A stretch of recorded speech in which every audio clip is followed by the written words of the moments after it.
Euro കപ്പിൽ Portugal quarter ഫൈനലിൽ. Pre ക്വാർട്ടറിൽ സ്ലൊവേനിയയെ പെനാൽറ്റി ഷൂട്ടൌട്ട് വരെ നീണ്ട പോരാട്ടത്തിനൊടുവിൽ മറികടന്നാണ് പോർച്ചുഗൽ ക്വാർട്ടറിലേക്ക് മുന്നേറിയത്.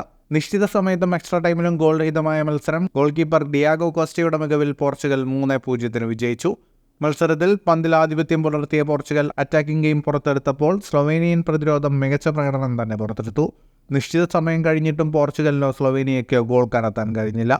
കളി എക്സ്ട്രാ ടൈമിലും സ്ലൊവേനിയൻ ഡിഫൻസ് ഭേദിക്കാൻ പോർച്ചുഗലിനായില്ല. 103-ാം മിനിറ്റിൽ ജോട്ടയെ ഫൗൾ ചെയ്തതിന് പോർച്ചുഗലിന് അനുകൂലമായി പെനാൽറ്റി ലഭിച്ചുവെങ്കിലും ക്രിസ്ത്യാനോ റൊണാൾഡോ എടുത്ത പെനാൽറ്റി ഒബ്ലക് സേവ് ചെയ്തു.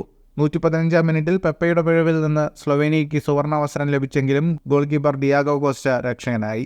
ഇതോടെ ഗോൾ രഹിതമായി തുടർന്ന മത്സരം പെനാൽറ്റി ഷൂട്ടൌട്ടിൽ സ്ലൊവേനിയയുടെ ഇൻസിച്ച് എടുത്ത ആദ്യ പെനാൽറ്റി ഡിയാഗോ കോസ്റ്റ സേവ് ചെയ്തു.